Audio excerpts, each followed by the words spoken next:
How to speak English with kids. Daily use small sentences for kids. Small phrases for kids. అడగవద్దు. Don't ask. నన్ను అడుగు. Ask me. మాట్లాడు. Speak up. మృదువుగా మాట్లాడండి. Speak softly. నెమ్మదిగా మాట్లాడు. Speak slowly. అరవకండి. Don't shout. నిశ్శబ్దంగా ఉండండి. Keep quiet. మాట్లాడడం ఆపండి. Stop talking. కొంచెం బిగ్గరగా. A little louder. మళ్ళీ ఏడవకు. Don't cry again.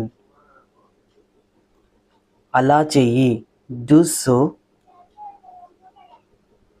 మీ మెదడును ఉపయోగించండి. Use your brain.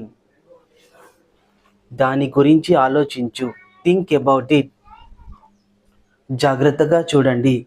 Watch it carefully. ఇక్కడ చదువు. Study here. These sentences are daily used by students and for teachers also. Thank you for watching.